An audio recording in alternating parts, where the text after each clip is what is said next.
"You can stay at a motel until we figure things out," my daughter-in-law said while guests were still eating pie after my wife's memorial service. My son kept staring into his coffee cup like he couldn't hear her.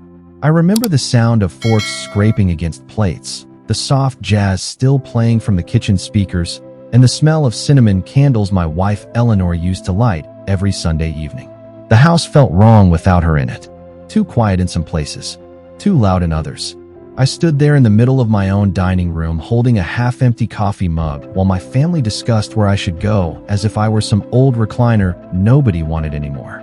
"Dad, it's only temporary," my son Ethan finally muttered, still refusing to meet my eyes. Lauren crossed her arms and sighed dramatically. "This house is too much for you now. Besides, Ethan and I need space if we're going to renovate before the baby comes." They didn't have a baby on the way. Lauren had been saying that for 3 years every time she wanted something. I looked around the dining room. Eleanor had spent 32 years decorating one careful detail at a time. The blue curtains she sewed herself. The oak cabinet we drove all the way to Vermont to buy during our 25th anniversary trip. Her reading glasses still sat folded beside the recipe cards near the kitchen counter. 7 days earlier, I had held her hand in a hospice room while snow fell outside the window. Now her family photographs were already being boxed up by my daughter-in-law before the flower arrangements from the funeral had even wilted. "I don't want any problems," Lauren continued in that cold, polite voice she used whenever she wanted to sound reasonable. "We just think assisted living might be healthier for everyone." Healthier for everyone. Not healthier for me. I noticed then that the hallway closet door was slightly open. Inside, I saw 3 cardboard boxes already labeled with black marker. Harold. Garage. Storage. My chest tightened, but I didn't argue. That seemed to disappoint Lauren more than if I'd yelled. I simply nodded, walked upstairs, and packed one suitcase. Ethan never followed me. Not once. 20 minutes later, I carried my bag down the front steps while relatives pretended not to watch through the living room windows. The November air was cold enough to sting my lungs. Behind me, the front door closed softly. No one said goodbye. I placed my suitcase in the trunk of my old Buick and drove away slowly through the darkening streets. What none of them understood was that Eleanor and I had spent the last 6 months preparing for exactly this moment. I drove for nearly an hour before stopping at a small roadside motel just outside Dayton. The kind with faded yellow paint, buzzing neon lights, and a front desk clerk who barely looked up from his television when I checked in. Room 12 smelled faintly like old coffee and furniture polish. There was a narrow bed against the wall, a humming heater under the window, and a lamp with a crooked shade beside a worn recliner. I sat on the edge of the mattress for a long time without turning on the lights. The silence felt unfamiliar. Eleanor had always filled silence somehow. Even when she was reading quietly beside me, there was warmth in the room. I kept reaching for my wedding ring out of habit before remembering I had placed it on her hand one final time at the funeral home. Outside, rain tapped softly against the motel window. I loosened my tie and stared at the storage unit key resting in my palm. Eleanor gave it to me 3 months before she died. "Promise me you will not open it unless you have to," she had whispered from her hospital bed while machines beeped softly around us. At the time, I thought it was fear talking.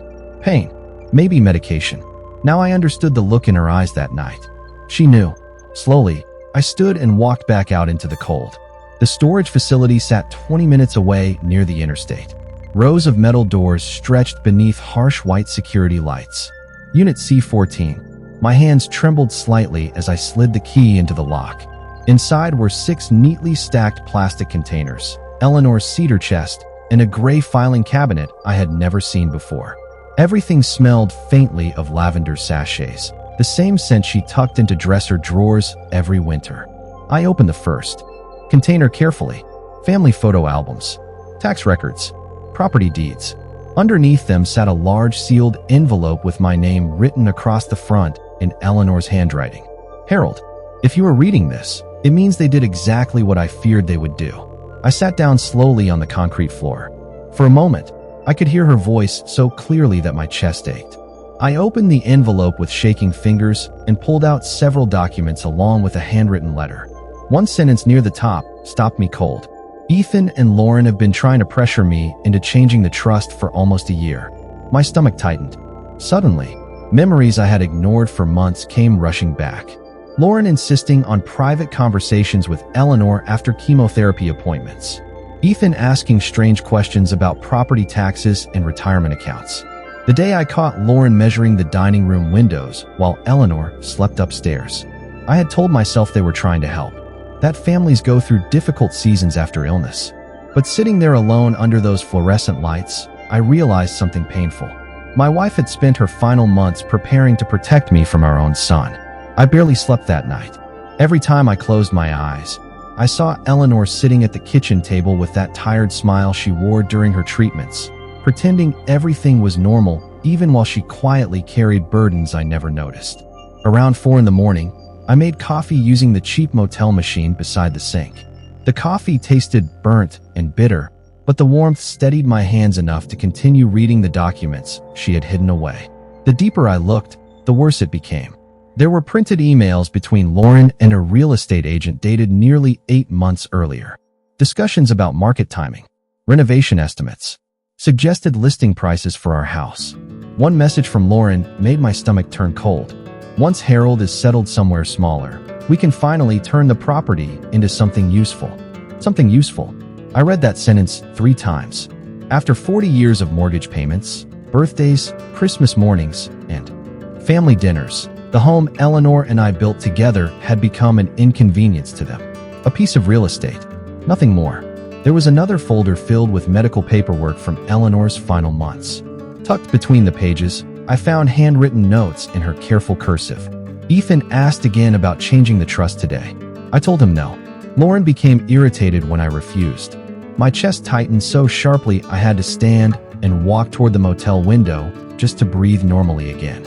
Outside, dawn was slowly turning the parking lot pale gray.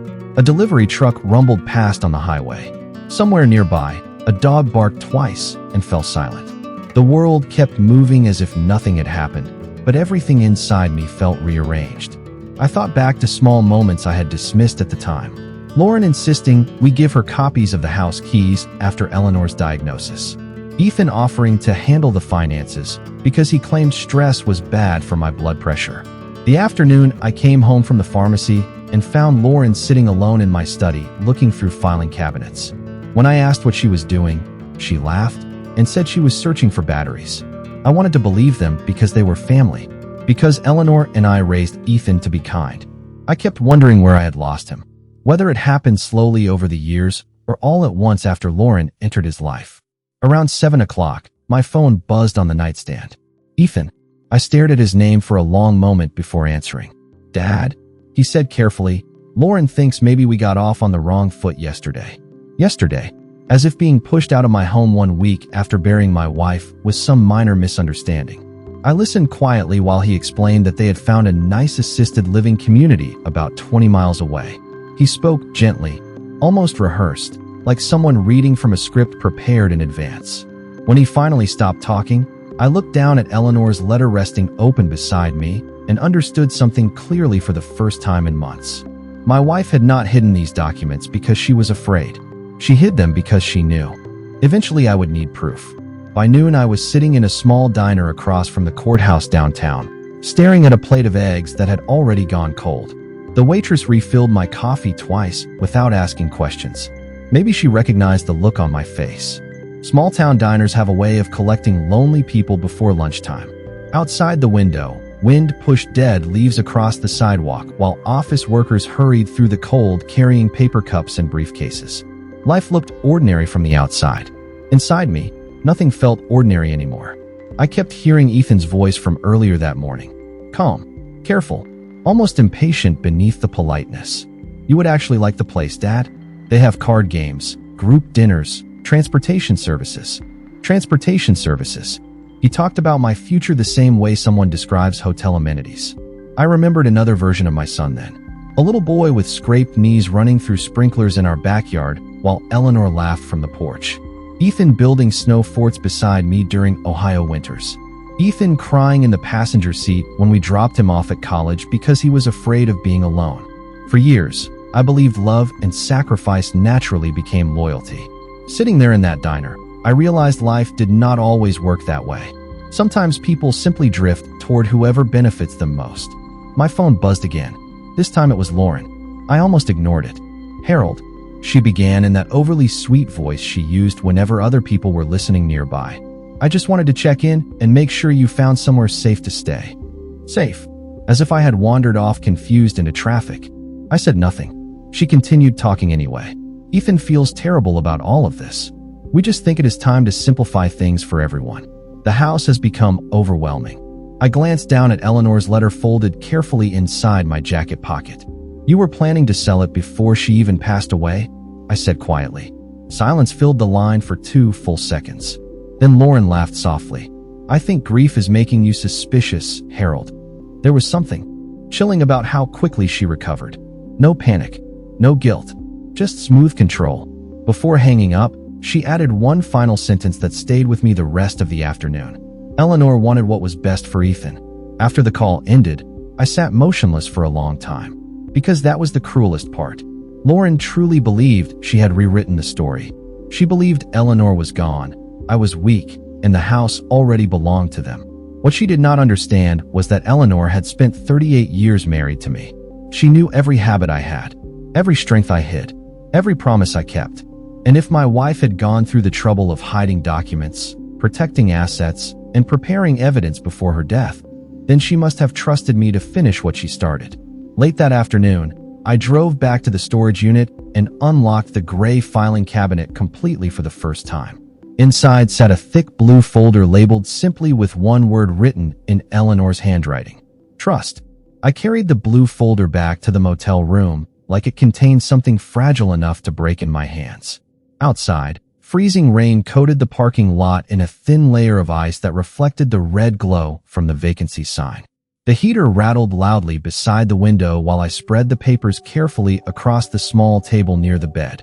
Trust agreements, property records, bank statements, legal amendments. Eleanor had organized everything with colored tabs and handwritten notes in the margins exactly the way she used to organize Christmas recipes and vacation plans. Even now, after everything, seeing her handwriting nearly broke me. I sat there for almost an hour before finally opening the First Amendment document. The date at the top was only 4 months old. I read each line slowly, forcing myself not to miss anything. Then I reached a paragraph that made my pulse stop cold. In the event that Harold Carter is removed, pressured, displaced, or manipulated from the marital residence by any direct beneficiary, all inheritance rights connected to the property trust shall be permanently revoked. I read it again, then a third time. Eleanor had seen this coming, far earlier than I ever did. The house was no longer directly tied to Ethan at all. Ownership would transfer instead to a veterans housing foundation Eleanor quietly supported for years through church donations and volunteer work. Ethan would receive nothing if he forced me out. Nothing. I leaned back slowly in the chair, staring at the ceiling while rain tapped softly against the motel window. For the first time since the funeral, I felt something besides grief. Not anger. Not revenge. Clarity. My wife had not spent her final months helpless in that hospital bed. She had been protecting what we built together. Protecting me. Tucked behind the trust paperwork, I found another envelope labeled Walter. My old friend Walter Green had practiced estate law for almost 40 years before retiring to a lake cabin near Cincinnati. Eleanor trusted him completely. Beneath his name was a handwritten note. If the time comes, Harold will need help understanding everything. I checked the clock beside the bed. 9:15 at night. Too late to call. Still, I picked up the motel phone anyway and dialed the number written on the envelope. Walter answered after the third ring, his voice rough with sleep. "Harold?" he said immediately, sounding more disappointed than surprised. I was afraid this call would eventually come. Those words settled heavily in my chest. He knew too. Quietly, carefully, Walter explained that Eleanor contacted him shortly after her second round of chemotherapy. She told him she was worried about growing pressure from Ethan and Lauren concerning the house, the retirement accounts, and her medical directives. "Your wife was sharp until the very end," Walter said softly. "She saw things you refused to see because you loved your son." I closed my eyes and lowered my head into my hands. Somewhere deep down, I realized the hardest part was no longer losing Eleanor. It was accepting that while she was preparing to protect me from strangers wearing familiar faces, I had still been trying to keep the peace. The next morning, I left the motel before sunrise and drove north through freezing fog toward Walter's cabin near Lake Briar. The roads were nearly empty, except for salt trucks and early commuters with headlights cutting through the gray morning haze. Eleanor always loved this part of Ohio in late November. Bare trees, quiet roads, small diners opening before daylight. For years we talked about retiring somewhere near the water once life slowed down. Sitting alone behind the wheel of my Buick, I realized retirement had arrived in the cruelest possible way. Walter opened the cabin door before I even knocked. He looked older than I remembered. Thinner too. His white flannel shirt hung loosely from his shoulders, and his reading glasses rested low on his nose. He did not say much at first, just motioned me inside and poured 2 cups of coffee. The cabin smelled like cedarwood and fireplace smoke.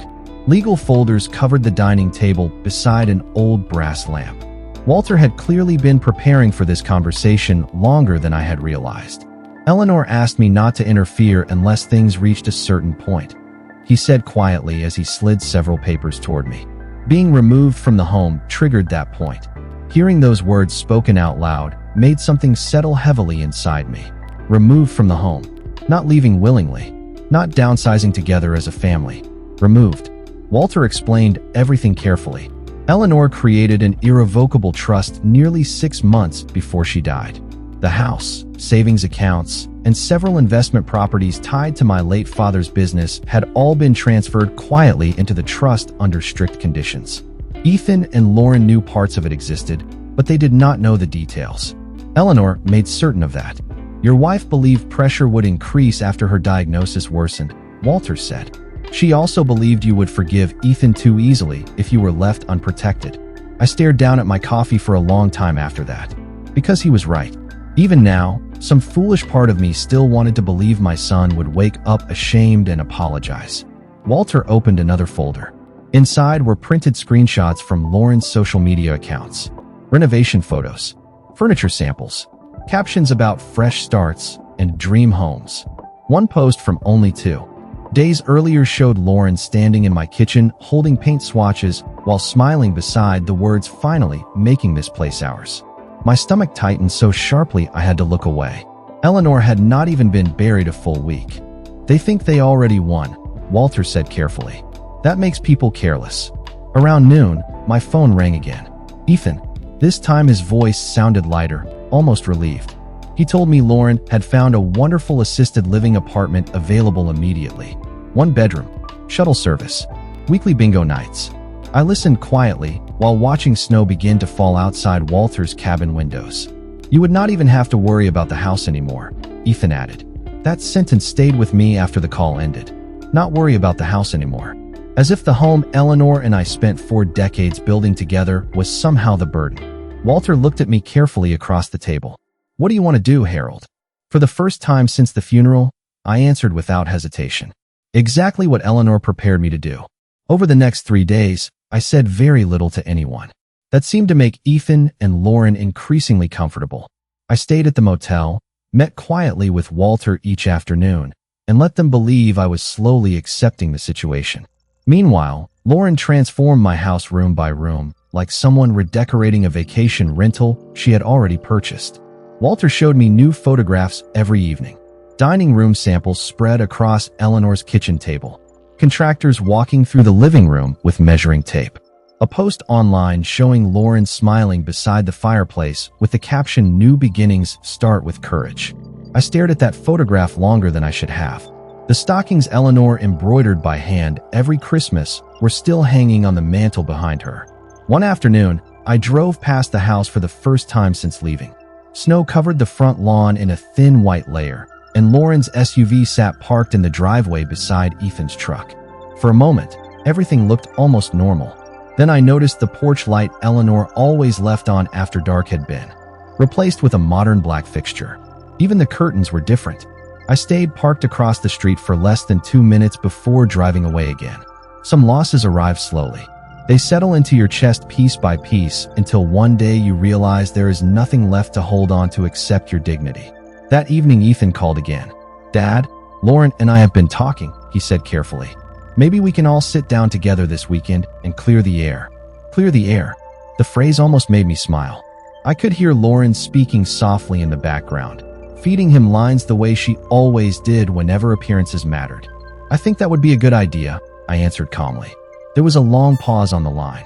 I suspect Ethan expected anger or sadness. My calmness unsettled him more. "Really?" he asked quietly. "Really," I said. "Invite whoever you want. Family should hear everything together." After we hung up, Walter looked at me across the motel table. "You are certain?" he asked. I nodded slowly. Eleanor spent months preparing for this conversation. I am done pretending I do not see what is happening. The next morning, I bought a new navy sweater from a department store near the interstate because the one I wore to the funeral still smelled faintly like hospital disinfectant and lilies. Strange what grief attaches itself to. A song, a scent, a coffee cup left beside the sink. Back at the motel, I carefully organized every document Eleanor had hidden away. Trust agreements, medical notes, property transfers, printed emails, one folder after another. By evening, the entire bed was covered with papers detailing a betrayal that had unfolded quietly inside my own family for nearly a year. I sat alone under the motel lamp listening to the heater hum softly against the cold. Then I picked up my phone and sent Ethan a simple message. "Sunday dinner, 6 o'clock, at the house." Almost immediately, the typing bubble appeared. For the first time in days, I imagined Lauren smiling. Sunday evening arrived colder than expected. Thin sheets of ice clung to the sidewalks as I pulled into the driveway just before 6. The porch light glowed against the snow, exactly where Eleanor always wanted it during winter, although now the warm yellow bulb had been replaced by a harsh white LED Lauren probably ordered online. Through the front windows, I could already see movement inside the dining room. Shadows crossing back and forth, wine glasses on the table. For one strange moment, it almost looked like one of Eleanor's old holiday dinners. Then I remembered why I was there. Lauren opened the door before I reached it. She wore a cream sweater and a smile polished carefully into place. "Harold," she said softly, as though we were recovering from some small disagreement instead of betrayal. "I am so glad you came." I nodded politely and stepped inside. The smell of roasted chicken filled the hallway, but underneath it lingered faint traces of fresh paint. My house no longer smelled like home. Ethan stood awkwardly near the dining table holding 2 glasses of water. He looked exhausted. Dark circles sat beneath his eyes, and his shoulders slumped slightly the way they used to when he felt guilty as a child. Several relatives had also arrived.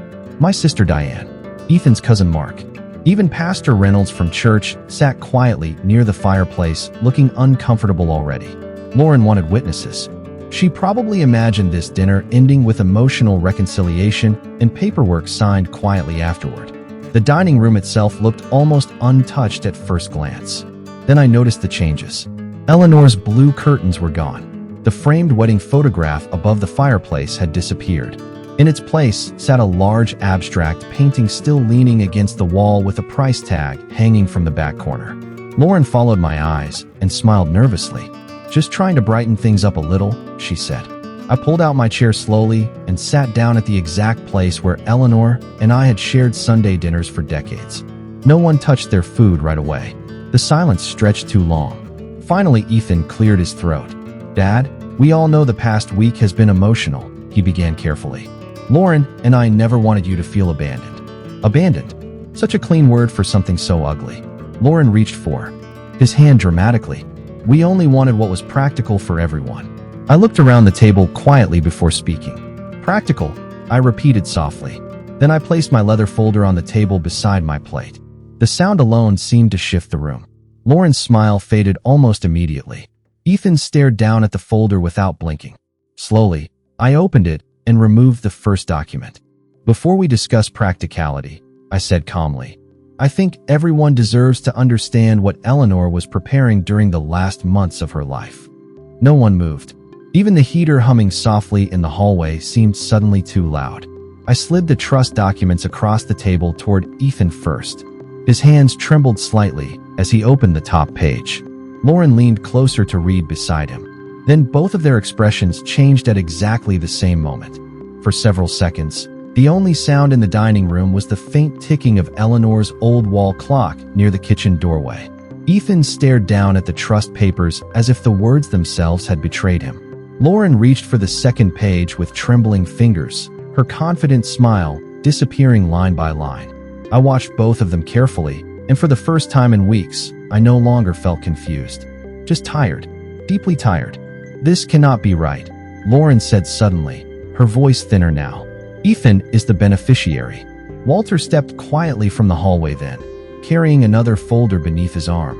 I had asked him to arrive 10 minutes late on purpose. Several people at the table looked startled, especially Lauren. Walter placed certified copies of the trust documents beside Ethan's plate without saying a word at first. Then he adjusted his glasses and spoke calmly. "Eleanor Carter amended the trust 6 months ago. The conditions are legally binding." Ethan's face had gone completely pale.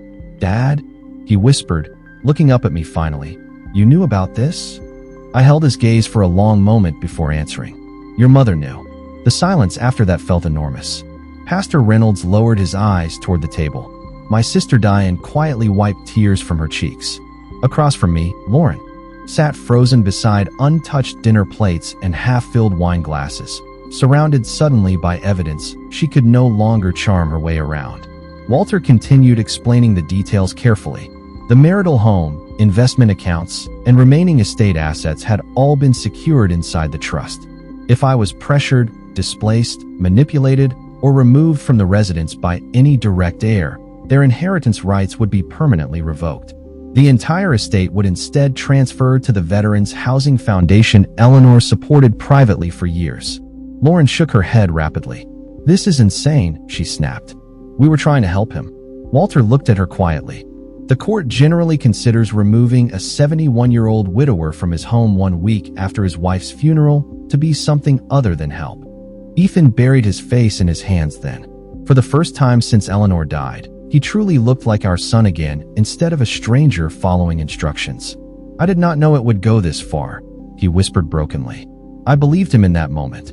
Weakness and cruelty are not always the same thing, although they often travel together. Slowly, I reached into my jacket pocket and removed Eleanor's handwritten letter. I slid it gently across the table toward Ethan. "Your mother wrote this 3 months before she passed away," I said softly. "She hoped you would never force me to use it." Ethan opened the letter with shaking hands. As his eyes moved across the page, tears finally began falling silently onto the paper. Lauren stood abruptly from her chair, muttered something under her breath, and walked quickly toward the kitchen, but no one followed her this time. Outside, snow drifted quietly past the dining room windows, covering the street in soft white silence. I looked around the house Eleanor and I built together piece by piece over 4 decades and realized something unexpected. I no longer needed revenge. Eleanor had already handled that herself. All I had left to do was protect the dignity she spent her final months fighting to preserve. I stood slowly from the table, buttoned my coat, and walked toward the front door. Behind me, Ethan's quiet crying echoed through the dining room while the house remained exactly where Eleanor intended it to stay.